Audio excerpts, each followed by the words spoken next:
So our next session features another sustainability hero, someone who dares to have a vision that others thought was impossible.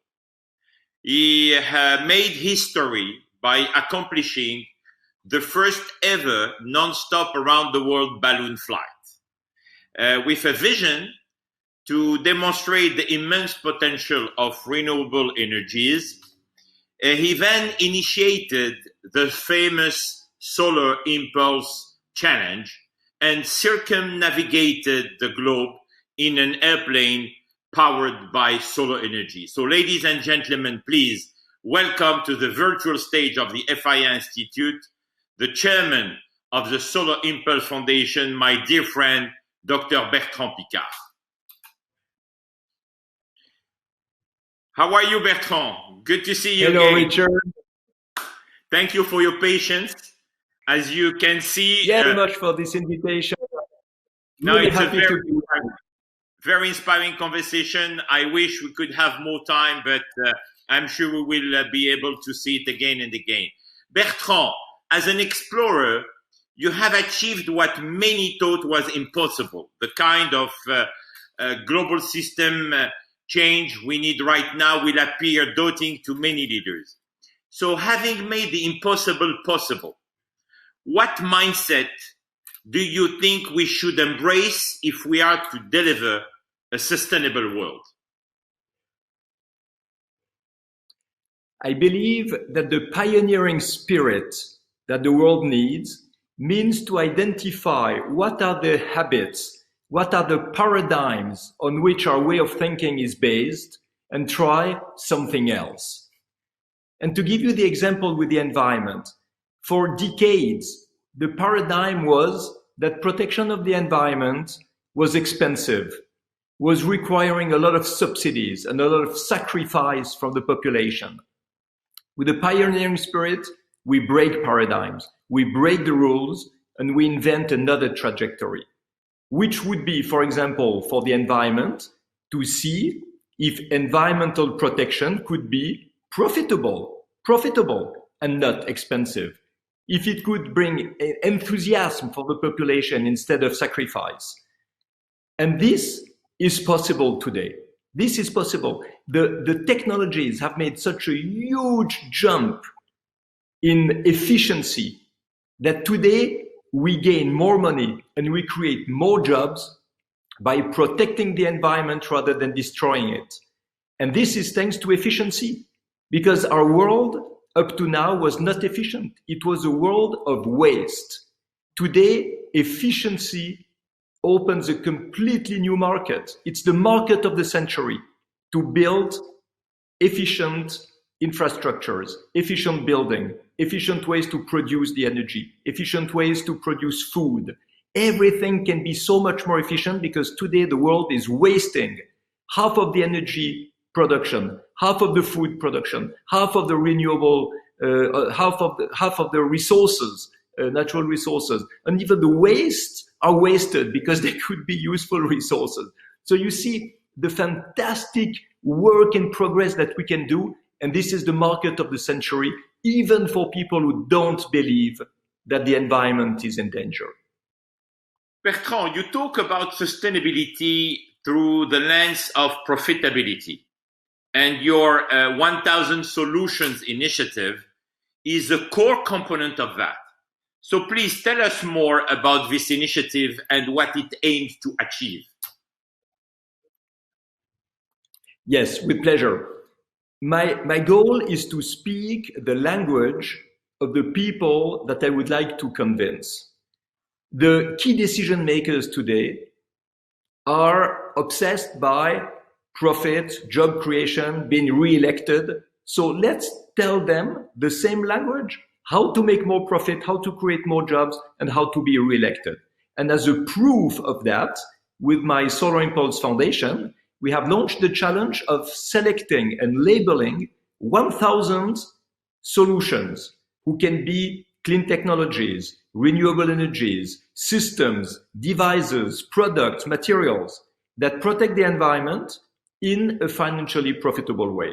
And we have experts who are assessing the fact that it is really profitable for the industry who produces it as much as for the consumer who uses it.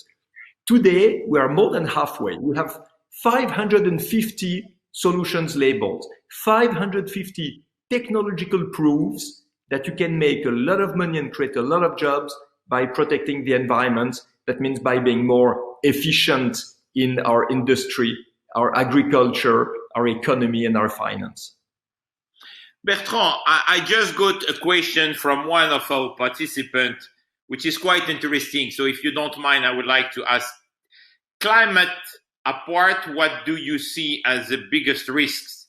If we don't get the economic recovery reach and orient the finance correctly, so what do you see would be the biggest risk now, apart climate?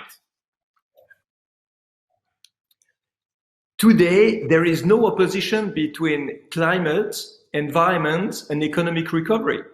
Of course, today there are a lot of people who are suffering, who lost their job, who went bankrupt. These people will not accept that we just speak of protection of the environment when they are starving or losing their house. So it has to be together. And today, the recovery has to be a recovery into efficient production, industry, and consumption. If it is not aimed at efficiency, the recovery will not happen. If we inject the $12 trillion to recover what we had before, that means an inefficient society, there will be no jobs because it will just cost too much for nothing. But if you inject this money to put all the solutions in place, to choose all the solutions that exist and implement them, each time we can be more efficient in water, energy, mobility, construction, agriculture, industry, then the new world will be more profitable. The new world will offer more workplaces. The new world will also offer a better environmental protection, by the way. But efficiency brings as much for the environment as for the economy. And this is what people have to understand today. Even the climate change deniers, even the people who are not caring about the environment, they have to understand that all the new technologies today, which are cheaper to use than the old technologies, are logical even more than ecological. And people can just go on the website of the Solar Impulse Foundation and see which are these 550 solutions that exist today. It's a miracle of technology. It's a miracle of the creativity of innovators, sometimes in startups, sometimes in big companies, but they are ready to be implemented. It would be such a waste not to encourage or oblige the industry to use them and implement them with all the trillions of dollars that are offered to them to prepare the world of tomorrow. Bertrand, you are and you will always be a young man. I know that. So you inspire young climate activists around the world, and right now they are eager for a seat at the table and to push for change. What is your message to them? My message is that the climate activists have to speak the language of the economy, of the industry, and of the political world. The goal is not to fight against the industry. The goal is to make an alliance with the industry and see how the industry can diversify, can become more efficient, can open new markets. There are so many new markets. All the circular economy around waste, it's a new market. So my goal is not to fight against people who are producing oil. Not at all. We still need oil. My goal is to help them to diversify. You have a company like Schlumberger, who is specialized in oil exploration. They are making now a fantastic diversification into drilling inside the cities to install geothermic heat pumps for all the buildings in the city. This is clever. We do not destroy what exists, but we extend new applications, new opportunities. And the oil companies, They are rich, they have technology, they have knowledge and experience. They would be a fantastic help now to diversify to a hydrogen industry. We need their help. So to the activist, I say, create synergies, collaboration, be inclusive. Don't just fight to destroy, because we will not be able to build something better by destroying. We build something better by diversification and improvement of the efficiency of what exists. Thank you, Bertrand. By the way, you know, Schlumberger is a company where I did 35 years ago my engineering school internship. So I see we are still innovative. So thank you very much, Bertrand. Thank you for your time. We hope to see you again very soon, and I hope no later than end of October in Riyadh at the FII annual meeting. Thank you, Bertrand. Merci beaucoup. I would love that, and I will see you there.